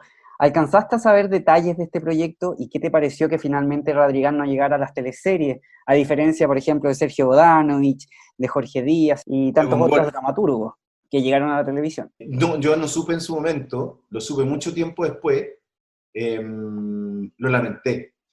Lo lamenté muchísimo porque, o sea, no me cabe pero ninguna duda, sin conocer el proyecto, sin haberlo leído, no me cabe ninguna duda que algo en lo que participaba don Juan Radrigán, y en este caso junto a Javier Ibacache, debe haber sido un excelente proyecto. Desconozco completamente, incluso tiempo después, me acuerdo que me comentó don Juan, pero no recuerdo exactamente el tema, sé que ocurría en el sur de Chile, eso sí recuerdo, y lo lamento profundamente, porque yo creo que se escapaba por lo que recuerdo, y ahora que tú lo mencionas, creo que escapaba como a una tendencia que tenía que ver con teleseries, aún fuera de Santiago, pero teleseries que siempre conservaban algo de lo urbano, y que de alguna manera tenían una cuestión en la trama central, siempre algo muy terrenal y muy atingente al género, al melodrama. Como te digo, no podría decirte cuáles fueron las características ni cuáles fueron las razones, pero desde mi opinión, hoy día, a la distancia, creo que fue un error. Y creo que debería haber sido un proyecto, un gran proyecto que el canal hubiese realizado, quizás no inmediatamente, porque supongo que tenía que ver con una elección, con una cuestión programática, con temas o con formas que en ese momento seguramente estaban funcionando mejor, pero sin duda me parece que lamentable. Debería haber estado ahí, tal como tú mencionas, porque Bodanovich, Egon Wolf, mencionaste a otro más. Jorge Díaz. Jorge Díaz y Radrigán, maravilloso. Espero que los dramaturgos en el futuro también sean parte de las historias de la ficción de largo aliento como son las teleseries. Mira, no lo había pensado, pero creo que también ahí hay algo importante. En Brasil ocurría muy frecuentemente. No necesariamente tienen que ser ellos los que escriban teleseries y que tengan, por lo tanto, una facultad como para hacerlo, pero sin duda va a ser un aporte, sin duda. Hablemos del Circo de las Montini. Esta teleserie emitida por TVN en el año 2002 también fue escrita por Víctor Carrasco. La historia retrataba la vida de los integrantes de un circo chileno, liderada por la Mamita Grande. ¿El lenguaje popular de esta propuesta siempre vino del guión? No siempre vino del guión. O sea, el guión es una muy buena base siempre, pero no es el acabado, no es, eso sería muy poco apegado a la realidad. Lo que sí se hizo fue un trabajo, porque se había instalado ya la idea del trabajo de campo, fuimos muchas veces al circo, convivimos muchas veces con gente del mundo circense, y los actores, obviamente, construyen un personaje, eran personajes súper definidos, y recogen algo, que a mí me parece que es súper interesante, porque en ese momento, Bueno, las teleseries siempre han sido muy criticadas, y en ese momento esa particularmente fue muy criticada por eso, por el lenguaje. Hoy en día, en donde el Circo de las Montini de nuevo interesa a mucha gente, nosotros al escuchar eso nos damos cuenta que esa manera de hablar es una manera legítima de hablar, que no tiene que ver con caricaturizar ni con ridiculizar, sino que tiene que ver con recoger algo y expresarlo y darle una forma. Entonces, en ese sentido, creo que había un sesgo clasista en el comentario y en la crítica en su momento, en el momento en donde eso se dijo muchas veces, incluso por el mundo del circo. Incluso por el mundo del circo, no se sintió bien representado, no solamente por eso, sino que porque les molestó que uno de los personajes fuera portador del VIH. En un momento, además, donde poco se hablaba de eso, ni siquiera las campañas públicas hablaban del VIH como hablamos en la teleserie. Y lo que significó que nosotros como guionistas tuviéramos que documentar y no tuviéramos miedo también de hablar del tema sin tapujo, y por lo tanto hablar del condón, por ejemplo, que era algo que no se mencionaba en ninguna de las campañas. Incluso en ese minuto hubo canales de televisión que no emitían la campaña oficial, que era de una ambigüedad tremenda, y que obviamente nos enfrentaba a una cuestión que era bastante fuerte, y era que lamentablemente hasta ese minuto los tratamientos se entregaban a través de un sorteo, de una tómbola. O sea, era muy dramático. No como hoy, en donde cualquier infectado puede acceder. En ese momento no era así. Entonces era muy complejo. Creo que el acabado, y ya que hablamos del lenguaje y de la manera, de la forma que adopta el lenguaje, siempre, en todas las historias, es algo que se completa con el trabajo del actor. Y en ese sentido había un trabajo interesante entre lo que nosotros proponíamos como guionistas y lo que terminaba ocurriendo. A ver, si eso significaba, porque tampoco quiero ser 100% como el pelota optimista, así que dice que todo era maravilloso. A veces no estábamos muy de acuerdo, o yo en lo personal, o otro de mis colegas guionistas, o en grupo no estábamos de acuerdo, pero ocurría, sí, ocurría, pero se generaba un trabajo actoral que era muy potente. Y en la mayoría de los casos, creo yo, eso beneficiaba al producto, de todas maneras. Víctor, ¿cuál era el arco dramático original de la Comaneci? ¿Te acuerdas de este personaje interpretado por Tamara Costa, que en algún momento de la historia se insinúa que fue violada por Sergio Hernández, por el personaje de Sergio Hernández, pero sin embargo esto no llega a puerto? ¿Es verdad que en esta historia hubo censura? A mí me complica hablar de esos temas porque era un tema súper complicado y nos parecía, como grupo, muy importante de tratar, el abuso sexual.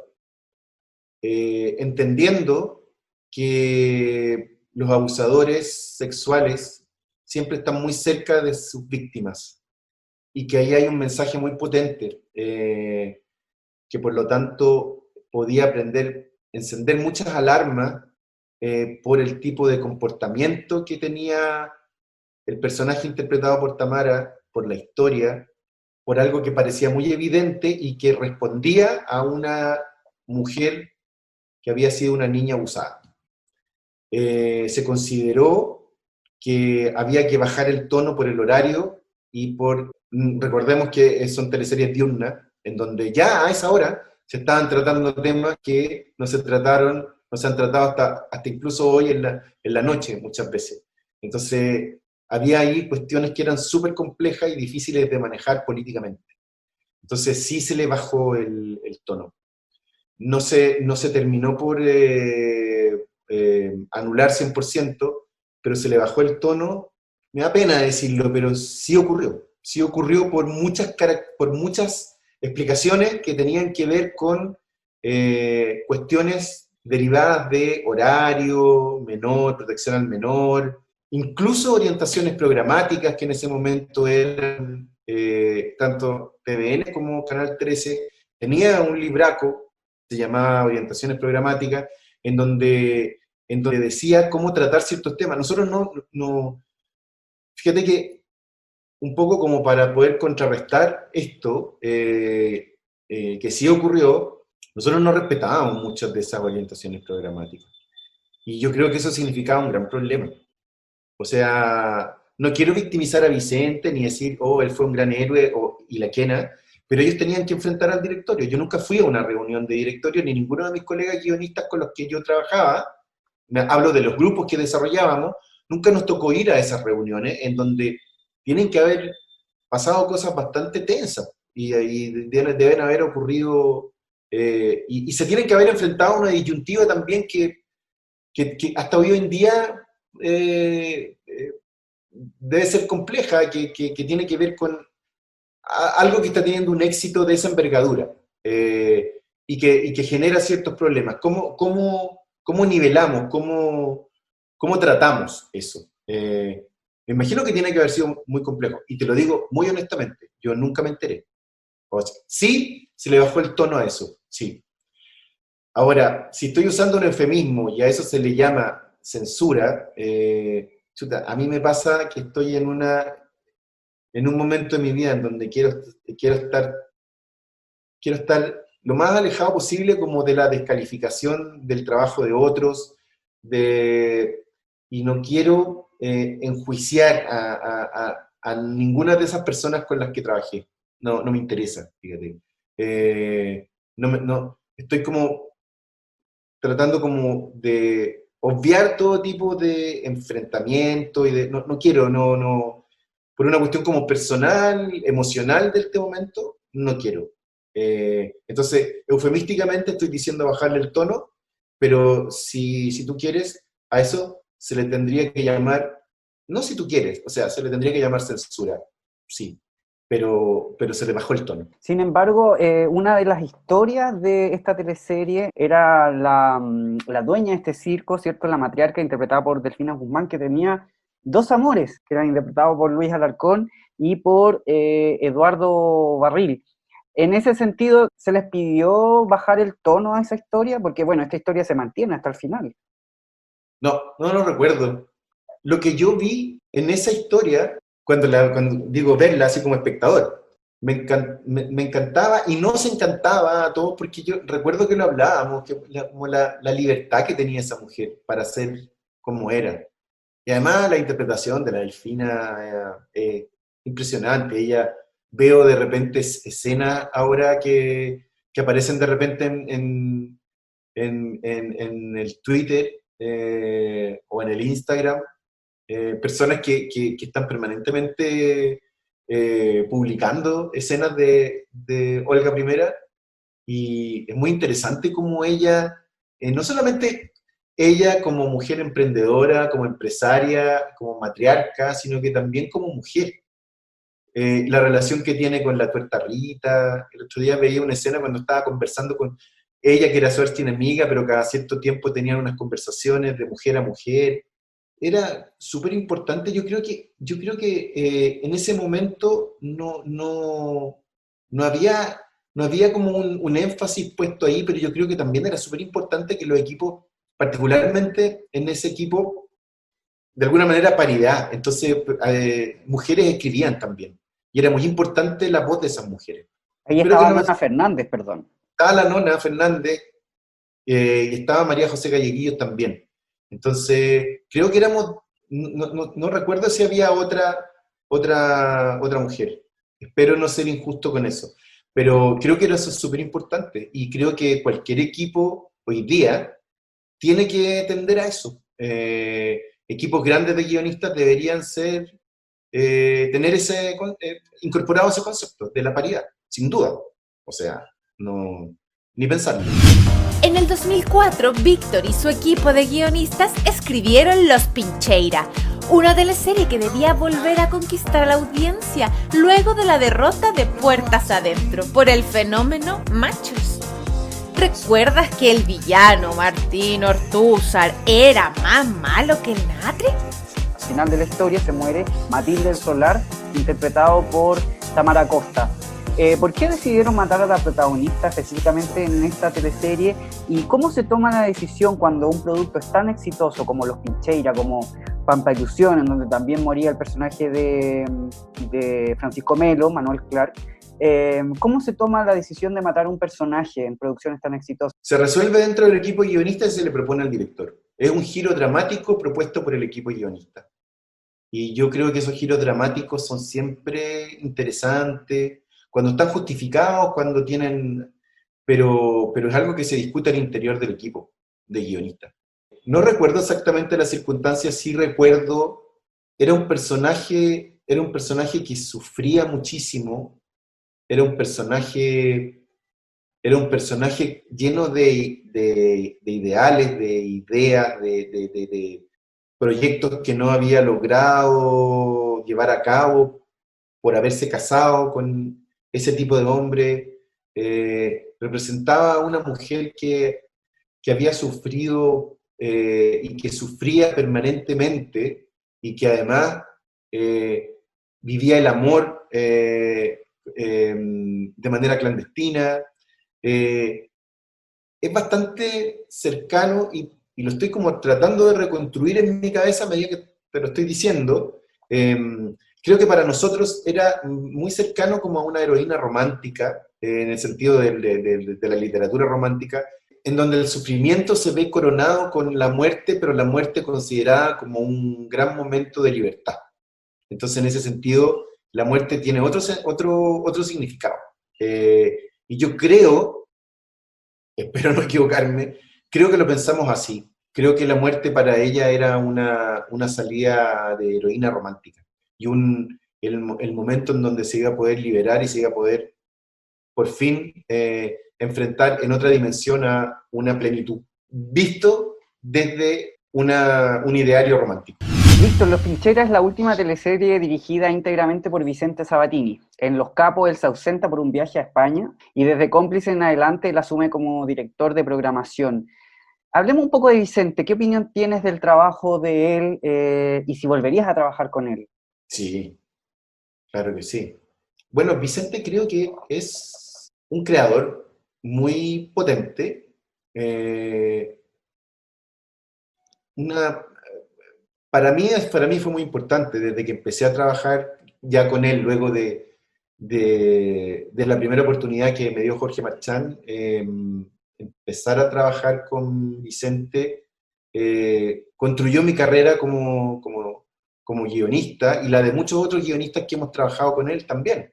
Siempre tuve un diálogo muy abierto con Vicente, siempre tuve un diálogo muy cercano con él. Yo tengo algo que con el tiempo, que ahora estoy revisando, digamos, soy una persona muy, muy directa, puedo parecer impertinente quizá, pero no me cuesta decir lo que pienso y eso puede ser a veces un poco difícil.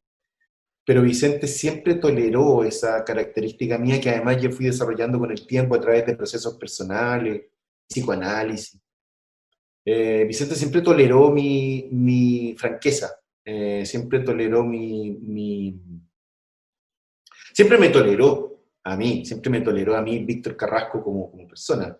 Y en ese sentido, y ahí me distancio del trabajo maravilloso que hicimos en grupo en todas las teleseries, yo tenía una relación con él que en algún momento era solo nosotros dos conversando. Y en otro momento el grupo completo conversando con él y yo como parte del grupo también. Pero al margen de eso, a mí me parece que Vicente siempre tuvo una visión de su trabajo, tiene un punto de vista que a mí me parece que es fundamental y lo desarrollaba muy fiel a sí mismo, siempre fue muy fiel a sí mismo, muy fiel a su manera de pensar, muy fiel a su manera de ver la vida.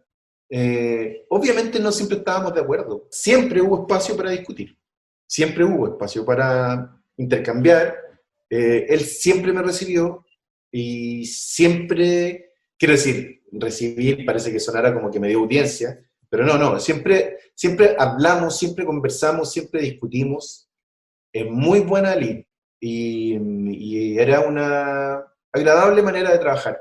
Yo creo que él es un gallo que tiene mucho que aportar todavía y que tiene una visión potente, súper potente de su trabajo. Es un tipo que se formó además en la ya mítica escuela de comunicaciones de la Universidad Católica que fue brutalmente cerrada luego del golpe militar, y creo que eso se notaba y además tuvo una formación previa, algún tiempo en la escuela de historia, iba a estudiar historia.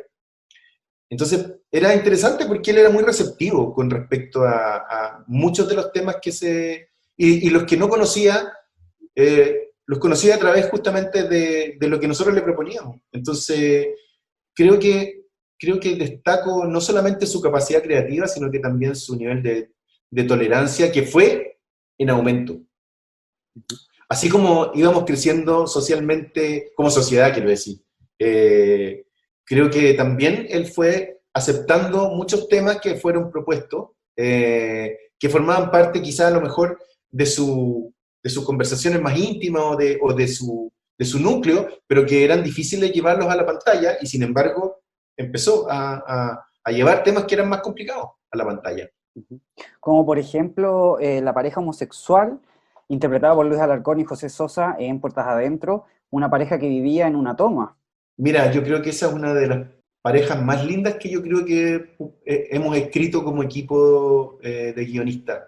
Hablaban de un amor maduro, que se había enfrentado a todas las dificultades y que las seguía enfrentando. Y eso se hablaba en la historia.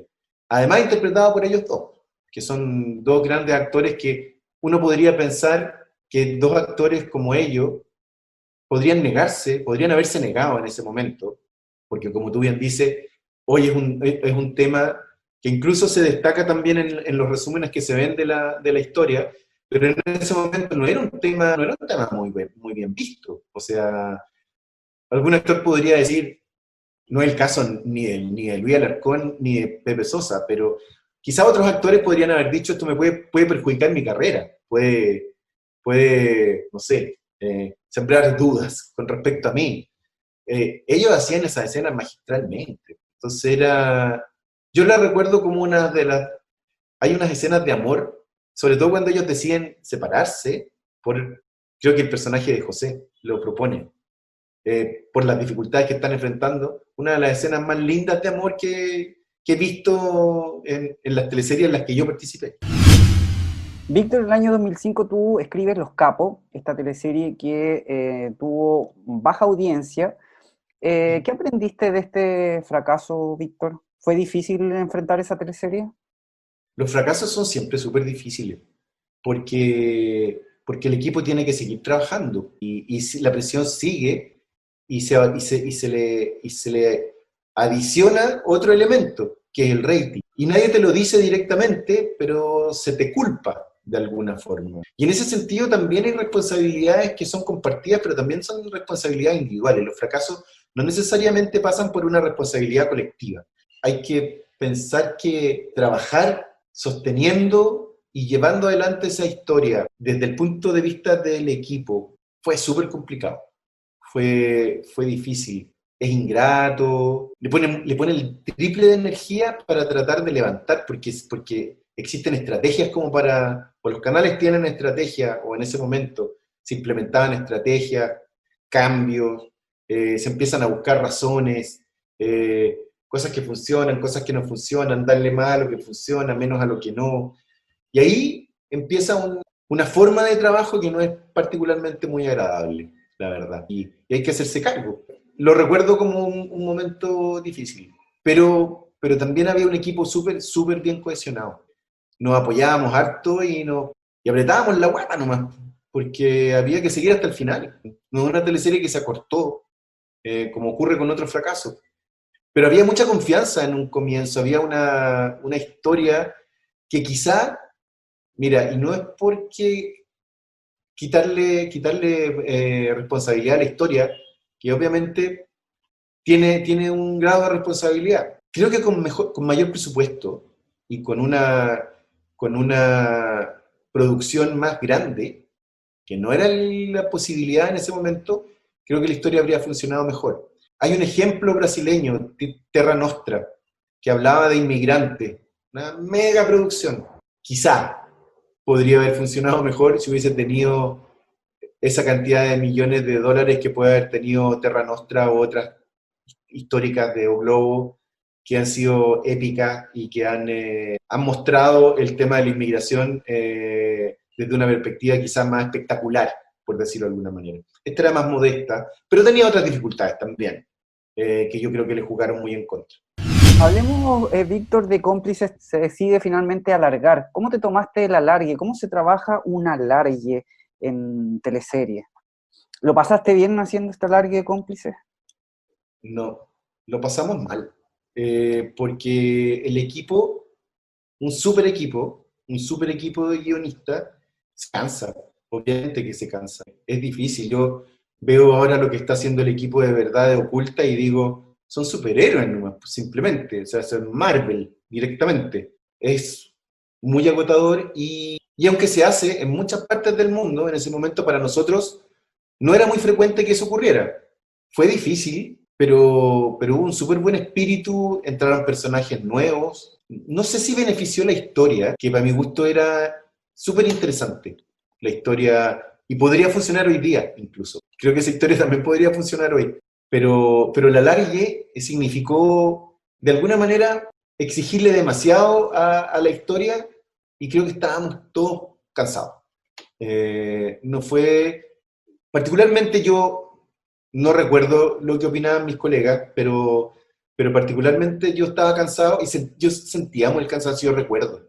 Lo recuerdo algunas conversaciones en donde hablábamos del cansancio, tuvieron que entrar más guionistas al equipo, fue complejo. No sé si se habrá repetido, no sé si se ha repetido que un guionista jefe se haya hecho cargo de tantas teleseries año tras año, porque tú venías de Pampa Ilusión, del 2001, El Circo de las Montini, Puertas Adentro, Los Pincheiras, Los Capos, Cómplices, seis teleseries. Hoy en día no sé si... Dime. No pasa tan frecuentemente, pero en ese tiempo, como habían marcadamente los 2 semestres, dos equipos de actores que eran... bueno, se dio una buena relación con Vicente, creativa y personal. Entonces, claro, es verdad lo que tú dices. No es tan frecuente que ocurra. Fue agotador, fue súper agotador. Cuando pienso en las muchas satisfacciones que vivimos como guionistas, también pienso en el agotamiento que sentía y que no dimensionaba mucho. Me acuerdo que sí paré un año, pero no era suficiente en términos físicos y mentales. Provocaba un desgaste emocional también que era súper heavy. En el 2008 se emitió El Señor de la Querencia, la primera teleserie nocturna escrita por Víctor. Esta producción marca la llegada del guionista al equipo de María Eugenia Rencoret. ¿Cuál fue la principal diferencia que notaste del cambio de mano? ¿Cuál es la diferencia entre Sabatini y Rencoret? Son muy distintos, pero a mí me parece muy sintomático que sean dos de las personas. Voy a decir algo que le va a molestar a mucha gente. Yo creo que son los dos directores de teleseries súper potentes.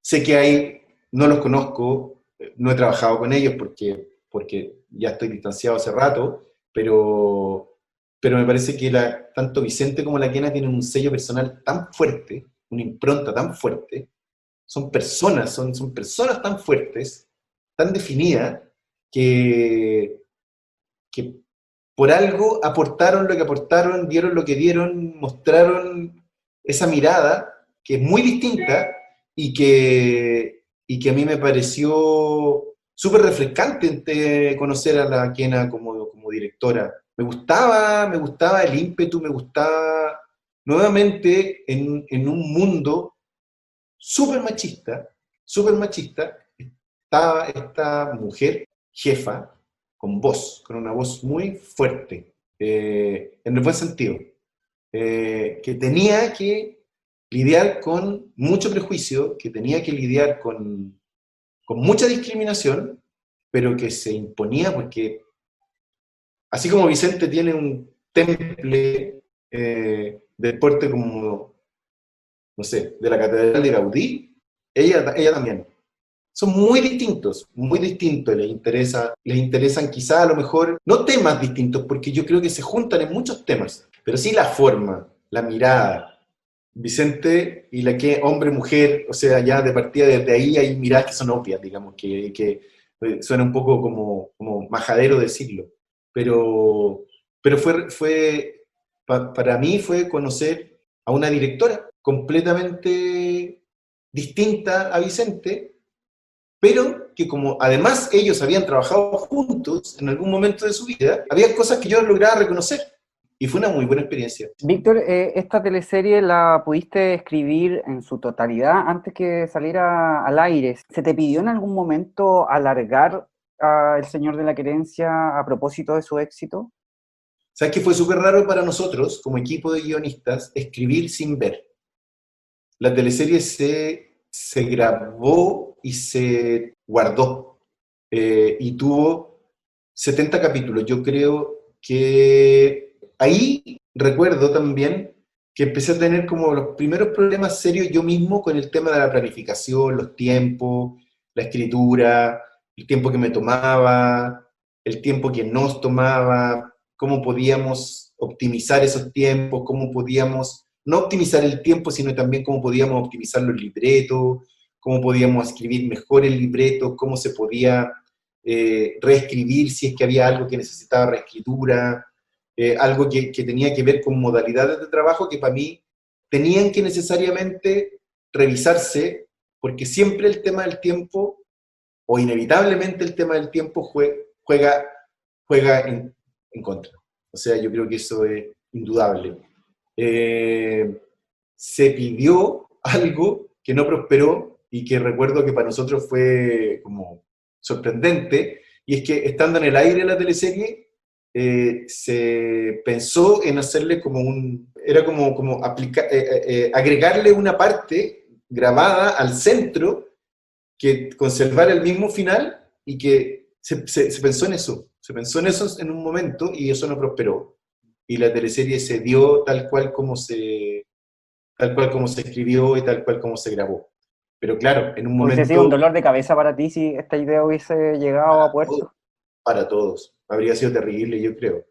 Ahora, vuelvo a destacar la mística que había en ese equipo de guionistas, que yo creo que lo habríamos enfrentado igual, todos los que estábamos ahí.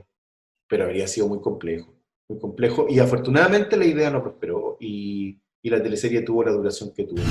Su última teleserie fue Río Oscuro, la nocturna de AGTV Producciones para Canal 13. Esta producción comenzó siendo una historia para las 22 horas, pero terminó transmitiéndose a la medianoche debido a su baja sintonía. ¿Crees que modificar la esencia de lo que es la telenovela chilena le jugó en contra a esta producción? Me refiero a plantear proyectos híbridos entre teleseries y series. Ahí, en lo que significa a la historia, en lo que significa a lo que ocurrió con la historia, el responsable soy yo. O sea, yo ahí no puedo decir, es que el equipo estuvo 100% entregado a hacer una historia que yo propuse, que el equipo participó obviamente en aportar a que esa historia, que era un híbrido, funcionara lo mejor posible, pero todo lo que significaba esa concepción híbrida venía de una idea que yo había imaginado desde hace un montón de tiempo, con temas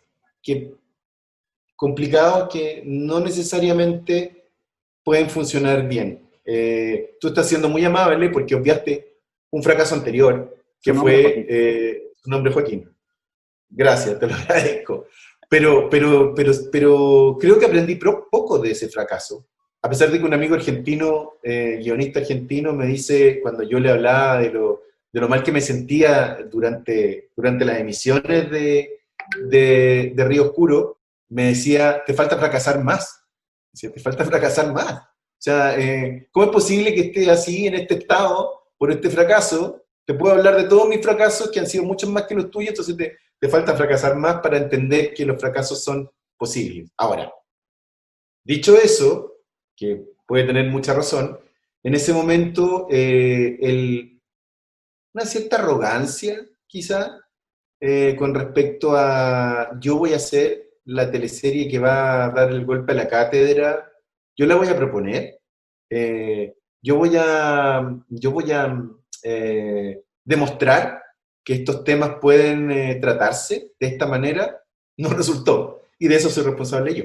El equipo me acompañó hasta el final de la mejor forma que pudo siempre.